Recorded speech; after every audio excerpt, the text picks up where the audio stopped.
That is why we love football, that is why we love sport यार। मतलब unexpected चीजें होती हैं। एक चीज कल वापस से प्रूव हो गई है, you can have best players in your team but that doesn't make you the best team. और यहां पर पीएसजी के पास कल आप देखोगे कोलू मुआनी थे, गोंचालो रैमोस थे, डेम्बेले थे, बारकोला थे, एंड सबसे इंपॉर्टेंट प्लेयर यहां पर अभी वर्ल्ड फुटबॉल में अगर बड़े बड़े नामों की बात की जाए जो कि यूरोप में एक्टिव है, उसमें सबसे बड़ा नाम किलियन एम्बापे भी था। और यहां पर ओवर 2 लेग्स पीएसजी तकरीबन 4.5-5 का एक्जी क्रिएट करने के बाद एक गोल स्कोर नहीं कर पाई बोरुसिया डॉर्टमुंड के अगेंस्ट। And after 10-11 long years Borussia Dortmund are once again back in the UCL final. Wembley पे खेला जाएगा ये फाइनल। पिछली बार जब चैंपियंस लीग के फाइनल में डॉर्टमुंड पहुंची थी तब भी वही वाला फाइनल आपके वेम्बली पर ही खेला गया था। कितनी पोएटिक स्टोरी रही है भाई कल रात में आपके बोरुसिया डॉर्टमुंड के लिए कि यहां पर उनके जो ओल्डीज थे उन्होंने यहां पर बहुत अच्छी परफॉर्मेंस ड्रॉप की। ओल्डीज इन द सेंस अगर आप मार्को रॉयस की ड्रीम की बात करो, मार्को रॉयस का ये आखिरी सीजन होने वाला है डॉर्टमुंड के साथ। और यहां पर मैट हमल्स ने कल रात में डिफेंसिव डिस्प्ले जो दिखाया उसके बाद जो गोल स्कोर किया है, he became one of the biggest reason इस साल क्यों यहां पर बोरुसिया डॉर्टमुंड आपके फाइनल तक पहुंची है। याद होगा आपको इस साल बोरुसिया डॉर्टमुंड को जब ग्रुप स्टेज में ग्रुप ऑफ डेथ मिला था जिसमें आपकी पीएसजी, न्यूकासल और एसी मिलान थी, उस ग्रुप में सब ने इंक्लूडिंग मी, मैंने प्रेडिक्ट किया था कि डॉर्टमुंड यहां पर आपके टॉप 2 में क्वालिफाई करके अगले राउंड में नहीं जा पाएगी। लेकिन डॉर्टमुंड ने हमें वहां रॉन्ग प्रूव किया। डॉर्टमुंड ने वो ग्रुप टॉप किया और उसके बाद हुआ है राउंड ऑफ 16 में। और राउंड ऑफ 16 सरप्राइजिंगली वो राउंड ऑफ फिगर आपका बना नॉकआउट फिक्चर में जहां पर डॉर्टमुंड की परफॉर्मेंस कन्विंसिंग नहीं थी। और उसके बाद जब वो एटलेटिको के अगेंस्ट आए आपके क्वार्टर फाइनल्स में, तब उन्होंने शानदार डिस्प्ले दिखाया अपनी परफॉर्मेंस से एंड वहां पर उनको हराया। जबकि वो ट्रेल करके गए थे, अवे वाला जो उनका फिक्चर था उसमें वो 2-1 से ट्रेल करके होम पर आए थे। लेकिन वहां पर एटलेटिको को नाको चने चबवाने के बाद जब ये पीएसजी वाला फिक्चर आया तब भी सबने प्रेडिक्ट किया कि भाई अभी ये पीएसजी की टीम आपकी बार्सिलोना को हरा कर आ रही है एंड यहाँ पर उनको उनके होम पर 2 गोल का एडवांटेज मिलने के बावजूद पेल कर चली आई है आपके सेमीफाइनल में, तो पीएसजी ही आगे क्वालिफाई करके जाएगी।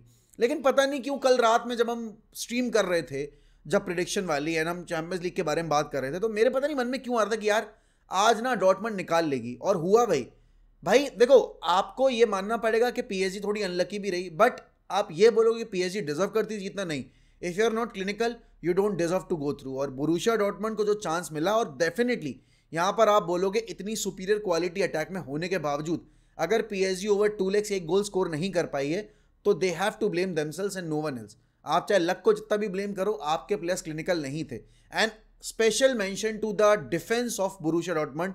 इयान मार्टसन को चेल्सी ने मौका नहीं दिया, डॉर्टमुंड लेकर आई। और यहां पर कल के रात में आपने डेम्बेले को इतना स्ट्रगल करते देखा है अगर, तो the reason is Ian Maatsen. उस बंदे को खेलने का मौका ही नहीं दिया। एंड अगर आप देखोगे he is not someone known for आप ऐसे बड़े मैचेस में परफॉर्मेंसेस के लिए, क्योंकि उसका ये ब्रेक थ्रू सीजन ही है अगर हम टॉप फ्लाइट फुटबॉल की बात करें। देन हम यहां पर बात करोगे निको स्लॉटरबैक। ये वो प्लेयर है जो कि यूनाइटेड के रडार पे भी था। क्या परफॉर्मेंस कल ड्रॉप की उसने, हाफ अ यार्ड स्पेस भी नहीं मिला और जितने भी चांसेस मिले भी हैं उस पर भी आपकी पीएसजी कन्विंसिंग नहीं लगी। Then Mats Hummels scored that goal वहां पर हेडर से एंड आपकी डॉर्टमुंड को 2 गोल का एडवांटेज दे दिया। एंड देखो there were plenty of chances for Dortmund जहां पर वो अगर चाहते तो बरी कर सकते थे गेम, बट वही वाली बात थी, they came with a plan and they executed that plan to perfection. Then आप देखोगे आपके रियर्सन, जो चारों की आपकी बैकलाइन थी वो बहुत टॉप नॉच थी। And Kobel as the goalkeeper, यहां पर एरर्स थे उनके गेम में आज के गेम से पहले, लेकिन कल he was on top of his game. उसके बाद मिडफील्ड में आप बात करोगे, एम्ब्रे चैन आपके बॉक्स टू बॉक्स प्लेयर हुआ करते थे, आज के डेट में आपके सीडीएम प्लेयर के तौर पे खेलते हैं। Perfect performance. साबित जो कि हम साइन कर सकते थे, टॉप नॉच परफॉर्मेंस। एंड सबसे बेहतरीन प्लेयर अगर उनकी फ्रंट लाइन में था कोई, that was Julian Brandt. And क्या ही डिस्प्ले दिखाया भाई। वो कॉर्नर से सिर्फ आप असिस्ट की बात नहीं करो, पूरे गेम में जिस तरीके से उसने पीएसजी के डिफेंस को और पीएसजी की मिडफील्ड को ट्रबल किया है, लाजवाब। एंड हाँ, ऑब्वियसली हर कोई सुनना चाहता है मेरे मुंह से जेडन सैंचो की तारीफ, तो करूंगा भाई। हमें यहां पर प्लेयर अगर अच्छा करेगा तो उसके बारे में बात करनी चाहिए। जेडन सैंचो कल रात में यहां पर आपके, अगर परसों रात की बात की जाए तो क्रिस्टल पैलेस वाले गेम में बेंच पर हो सकते थे, स्टार्ट भी कर सकते थे और 4-0 की थ्रेशिंग सफर करते। लेकिन कल रात में जो परफॉर्मेंस देखी है कल जेडन सैंचो की, that was top notch. And इस टैलेंट की कभी भी कोई आप बोलोगे यहां पर क्वेश्चन मार्क नहीं था कि जेडन सैंचो ये नहीं कर सकते, बट जेडन सैंचो ने ये लेवल ऑफ परफॉर्मेंस हमारे क्लब में नहीं दिखाया। And there are certain things जो कि आप बोलोगे जेडन सैंचो के गेम में है नहीं सही, लेकिन कल रात में वो सारी चीज़ें आपको साइड रखकर उनके गेम की तारीफ करनी पड़ेगी। And then Niclas Füllkrug hold up play बेहतरीन, जो चाहिए था उनसे उन्होंने प्रोवाइड किया। एंड देन करीम एडियमी, पहले हाफ में करीम एडियमी के पास एक चांस था जो कि उन्होंने खुद बनाया था अपने लिए, carried the ball from the midfield and then made it to the 1v1 situation with the goalkeeper. Test किया डोनारूमा को, डोनारूमा का एक अच्छा सेव था। लेकिन यहाँ पर कल जो डॉर्टमंड ने एक सबसे इंपॉर्टेंट चीज़ है, जो मेंटालिटी शो की है ना पूरे मैच में, दे वर ट्रिमेंडसली अंडर प्रेशर। जब सेकेंड हाफ का आपका हाफ शुरू हुआ और वहाँ पर लगातार शुरू के 10 मिनट में ही पीएसजी ने 4-5 शॉट ले लिए, तो हाँ लग रहा था कि भाई डॉर्टमंड यहाँ पर स्ट्रगल कर सकती है। लेकिन फिर उसके बाद वो गोल आया एंड फिर वहाँ से पूरी कहानी चेंज हो गई। पहले हाफ में बिल्कुल भी हाफ यार्ड स्पेस नहीं दिया आपने डॉर्टमंड की टीम ने यहाँ पर पीएसजी को। एंड सेकेंड हाफ में वो अर्जेंसी या फिर आप बोलोगे वो रेस्टलेसनेस दिख रही थी आपके पीएसजी की गेम प्ले में।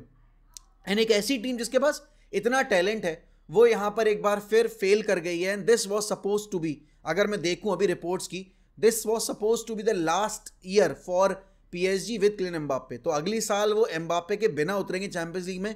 और ये वो प्लेयर है जो कि वर्ल्ड कप में इकलौते दम पर पूरा टर्न अराउंड कर दिया था इसने फिनाले। एंड यहाँ पर अर्जेंटीना से वर्ल्ड कप की ट्रॉफी ऑलमोस्ट छीन ली थी। लेकिन कल किलियन एम्बाप्पे को भी यहाँ पर उतना फ्रीडम के साथ गेम ऑपरेट करने का मौका नहीं दिया। एम्बाप्पे ने चांसेस क्रिएट किए, Gonçalo Ramos could have scored a hat trick अगर वो क्लिनिकल होता तो। बट ये वही एक चीज़ है कि जहाँ पर बड़ी परफॉर्मेंसेस की बात आती है तो आपको बड़े प्लेयर्स की ज़रूरत पड़ती है।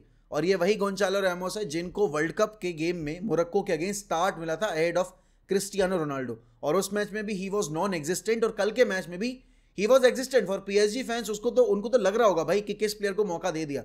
बट यहाँ पर अगर हम देखें ना वैसे तो पीएसजी का जो माइंडसेट था कल के गेम में, it was all about attack attack attack attack attack second half में, because they were trailing by 2 goals. लेकिन इस चक्कर में उन्होंने कोई सिस्टमैटिक रिदम बनाई नहीं भाई पूरे मैच में। एंड डॉर्टमंड को जो चाहिए था, डॉर्टमंड उन्होंने मेंटेन किया अपना लो ब्लॉक, और यहाँ पर फिफ्थ आपके डिफेंडर को डालकर उन्होंने बिल्कुल ही लाइन स्पेसेस जो थे वो कवर कर दिए। एंड वहाँ पर उसके बाद जो चांसेस मिलने भी थे ना, वो हड़बड़ाहट में पीएसजी कन्वर्ट ही नहीं कर पाई। 4 बार 5 बार तो उन्होंने पोस्ट हिट किया है, ऐसा नहीं कि चांसेस नहीं बनाए पीएसजी ने, but they were not clinical. And देखो फुटबॉल में डिजर्विंग और अनडिजर्विंग जैसी कोई चीज़ नहीं होती। क्लिनिकल अगर आप नहीं हो यहाँ पर तो आप किसी और को ब्लेम नहीं कर सकते। कल के गेम में विटीनिया बॉस्ड दैट मिडफील्ड, विटीनिया के लिए बुरा ज़रूर लग रहा है आपको, मुझे भी लग रहा थोड़ा बहुत कि भाई इतना अच्छा डिस्प्ले दिखाया उसने, लेकिन उसके बावजूद यहाँ पर जिता पाया वो अपनी टीम को। और देखो कहीं ना कहीं आपको लुइस एनरिक की भी कोचिंग को भी थोड़ा सा ब्लेम करना पड़ेगा कि वो एक ऐसी टीम कोच नहीं कर पाए जो कि बोरुसिया डॉर्टमंड के आपके डिफेंस को ओवर 2 लेग्स ब्रीच भी कर पाई हो। और यहाँ पर अब बात करते हैं बार्सिलोना की, क्योंकि यहाँ पर आप देखोगे ना कल का मैच देखने के बाद Barcelona fans must be kicking themselves के यार ये टीम से हम हार गए। अगर अराहो ने वो रेड कार्ड ना लिया होता और आपके जाओ कैंसेलो ने वो पेनल्टी ना दी होती तो कहीं ना कहीं जीत जाती आपकी बार्सिलोना, और ये जो यूसीएल का फाइनल है वो बार्सा और डॉर्टमंड के बीच में हो रहा होता, और क्या पता एक अच्छा फिनाले में, एक अच्छा सेमीफाइनल में देखने को मिलता। अब यहाँ पर डॉर्टमंड इतने साल के बाद पहुंची है यूसीएल फाइनल में। भाई ये एक ऐसा सीजन है जहां पर एक अंडरडॉग स्टोरी लिखी जा सकती है, और ये जर्मन फुटबॉल की वो कहानी बयां करती है जो कि हम अक्सर नज़रअंदाज कर देते हैं। अगर आप देखोगे लेवरक्यूजन का जो इस सीजन रहा है पूरा ट्रैक रिकॉर्ड, एक सिंगल गेम नहीं हारे हैं वो, अनडिफीटेड चल रहे हैं, अभी इनविंसिबल चल रहे हैं, they can complete the treble, Europa जीत सकते हैं, डीएफबी पोकल जीत सकते हैं, लीग ऑलरेडी जीत चुके हैं, तो कहीं ना कहीं एक हिस्टोरिक ट्रेबल हो जाएगा उनके नाम पे। देन आपकी बायर्न म्यूनिख गिरते पड़ते चाहे जैसी भी पहुंची हो लेकिन सेमीफाइनल तक पहुंच गई, और आज अगर रियल मैड्रिड को हराते हैं तो फाइनल में भी पहुंच सकते हैं। उसके बाद आप देखोगे यहाँ पर आपकी बोरुसिया डॉर्टमंड फाइनल में पहुंच चुकी है। तो German football is on the rise, और एक नई चैप्टर यहाँ पर लिखी जा रही है उनके इतिहास के पन्नों में, जो कि बहुत ही सुनहरा एक अध्याय शुरू कर सकती है। और उसके लिए यहाँ पर अब बोरुसिया डॉर्टमंड को स्टेप अप करना पड़ेगा डोमेस्टिकली भी। लेकिन डेफिनेटली यहाँ पर आज रात में जो मुकाबला है वो काफ़ी ज़्यादा इंटेंस और हो गया, क्योंकि देखो अगर आपकी डॉर्टमंड पहुंच चुकी है फाइनल में तो प्रेशर आपकी बायर्न के ऊपर है कि भाई एक डर क्लासिकर फिनाले हमें वापस से 2 वेम्बली पे, जो आज से ठीक 10-11 साल पहले खेला गया था, और उस मैच में आपकी बायर्न म्यूनिख ने हरा दिया था आयन रॉबिन के गोल की बदौलत। अब यहाँ पर रियल मैड्रिड और अभी आप बायर्न की बात करोगे, दोनों सेपरेट नहीं किए जा सकती टीमें, क्योंकि दोनों ही टीमें अभी बराबरी में बैठी हुई हैं। और देखो सेमीफाइनल में ना इट्स एग्जैक्टली 50-50। ठीक है, अवे फ्रॉम होम बायर्न थोड़ा स्ट्रगल जरूर करेगी, सैंटियागो बर्नाब्यू पे हराना ओवर द सेकेंड लेग यहाँ पर मैड्रिड को काफ़ी आसान नहीं रहा है टीमों के लिए। लेकिन थॉमस टूकल ने जिस तरीके से इस चैंपियंस लीग कैंपेन में अपनी टीम को कैरी किया है, यहाँ पर आपको पता है रियल मैड्रिड को भी इस बात का अंदाजा है कि सेमीफाइनल में कुछ भी हो सकता है, और इसी वजह से आपके कार्लो एंचेलोटी किसी भी तौर पर कोई गैम्बल नहीं खेलना चाहेंगे, अपनी स्ट्रॉन्गेस्ट 11 उतारेंगे। देखो एक चीज़ तो पक्की है कि रियल मैड्रिड अपने चांसेस बरी करने में हिचकिचाती नहीं है।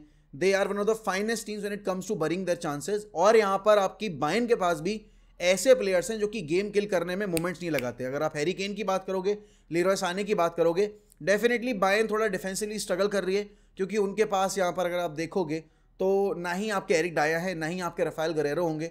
तो उपमकानो और आपके मथाइस डिलिट वगैरह की वापसी हो सकती है आज के गेम में, वो देखने वाली बात होगी कि क्या बैक फोर कॉम्बिनेशन होगा। लेकिन हाँ, डिफेंसिव अगर हम एरिया की बात करें तो बायर्न उतनी स्ट्रांग नहीं है। लेकिन पिछले गेम में हमने देखा था कि बायर्न ने अपनी डिफेंसिव लिमिटेशंस को ओवरकम करने के लिए अटैकिंग फ्रंट पर जिस तरीके से ओवरलोड की थी सिचुएशन, और वहां पर मैड्रिड को टेस्ट करने की कोशिश की थी, but they were not clinical. आज अगर मैच में ऐसे चांसेस क्रिएट होते हैं और बायर्न उन चांसेस को बरी नहीं करते, they might regret afterwards. But definitely यहाँ पर अगर कोई भी ये चीज़ बोल रहा है कि रियल मैड्रिड के लिए एक तरफा आपका ये सेमीफाइनल हो जाएगा और बड़े आसानी जीत जाएंगे, ऐसा नहीं होता भाई। बायर्न भी कोई मतलब बच्चों वाली टीम नहीं है। They are also 6 time European champions, वहाँ 14 बार के यूरोपियन चैंपियंस को फेस कर रहा है। वो पता है पेडिग्री बहुत बड़ी है आपकी मैड्रिड की, लेकिन ये नॉकआउट फिक्चर्स के ये वाले मैचेस होते हैं ना, सेमीफाइनल्स वाले, क्वार्टर फाइनल्स वाले, ये किसी भी तरफ पलट सकते हैं अगर वहां पर टीम अपने चांसेस बरी कर दे। क्योंकि कल रात में भी अगर हम स्टैट्स वाइज देखेंगे, पीएसजी सबको बेहतर लगेगी। नंबर ऑफ शॉट ज़्यादा, number of shots on target अगर देखो आप, या फिर नंबर ऑफ चांसेस क्रिएटेड देखो आप, लेकिन अल्टीमेटली जिस टीम ने चांस बरी किया आगे वो गई है। तो यहाँ पर दोनों टीम को एक चीज़ ध्यान में रखनी पड़ेगी कि अगर चांसेस बन रहे हैं, they have to bury those chances. मेरा प्रेडिक्शन ये है कि मैड्रिड फेवरेट्स है इस सेमीफाइनल में जाते में, लेकिन किसी भी तौर पर बायर्न म्यूनिख को आप हल्के में नहीं ले सकते। और बायर्न म्यूनिख डेफिनेटली यहाँ पर एक डर क्लास से अगर यूसीएल फिनाले प्रोड्यूस करने की पूरी कोशिश करेगी। थॉमस टूकल का ये आखिरी चैंपियंस लीग गेम होगा। अगर हारती है बायर्न म्यूनिख तो यहाँ पर वो चाहेंगे कि अपना सर जो है वो फक्र से ऊंचा करके इस कॉम्पिटिशन से बाहर निकले, या फिर फक्र से ऊंचा करके फाइनल में जगह बनाकर और बायर्न म्यूनिख के एक ऐसे सीजन में यूसीएल की ट्रॉफी डिलीवर करके दें जहां पर उनसे किसी ने उम्मीद नहीं लगाई। और वहीं दूसरी तरफ बोरुसिया डॉर्टमंड अपनी जो प्लेयर स्टोरी है वो पूरा कंप्लीट करना चाहेगी, और यहाँ पर मार्को रॉयस का जो आखिरी सीजन है वो एक पोएटिक नोट पे एंड करना चाहेगी चैंपियंस लीग की ट्रॉफी लिफ्ट करते हुए। बाकी देखो, फुटबॉल से आप इसीलिए प्यार करते हो क्योंकि ये जो स्पोर्ट है ना, ये आपको ऐसी अंडरडॉग स्टोरीज और यहाँ पर एक होता है ना कि जो बर्स्ट ऑफ इमोशंस है वो प्रोड्यूस करके देती है। क्योंकि आपको जो एड्रेनलिन रश मिलता है ना पूरे गेम में 1-2 गोल स्कोर होते देखकर, भाई वही इस गेम को और ज़्यादा खूबसूरत बनाता है। देखते हैं आज रात में क्या होता है क्या नहीं होता है आपके मैड्रिड वर्सेस बायर्न म्यूनिख के गेम में। लेकिन आपके लिए यहाँ पर जो पीएसजी का कल हाल हुआ है वो कितना सेटिस्फैक्ट्री था।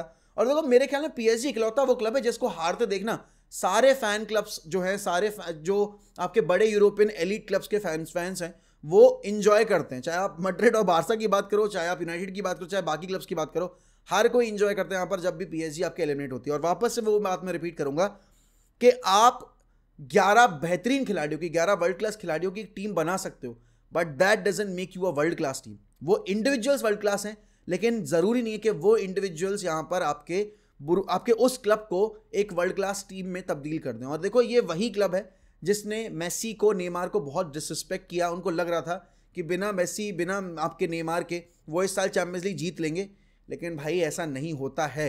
आप यहाँ पर जो फुटबॉल खेलते हो वो आपकी पहचान बनती है, प्लेयर से जितने बड़े आ जाए उससे कुछ नहीं होता। बट देन अगेन यही रियलिटी आज के डेट में। और यहाँ पर डॉर्टमंड को बहुत बहुत बधाइयाँ, सैंचो को बहुत बहुत बधाइयाँ भाई। और अब वेट है फिनाले का कि क्या होता है फाइनल में, कौन सी टीम भिड़ेगी यहाँ पर डॉर्टमंड से, वो रात जब हमें पता चल जाएगा।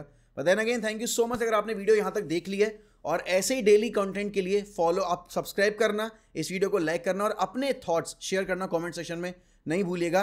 ये चैनल सबके लिए है, तो आप अपने दोस्तों को बताओ इस चैनल के बारे में, and help us in reaching 85 के by the end of this month. बाकी ध्यान रखिए अपना, मिलता हूँ आपसे अगली वीडियो में। Bye bye, take care.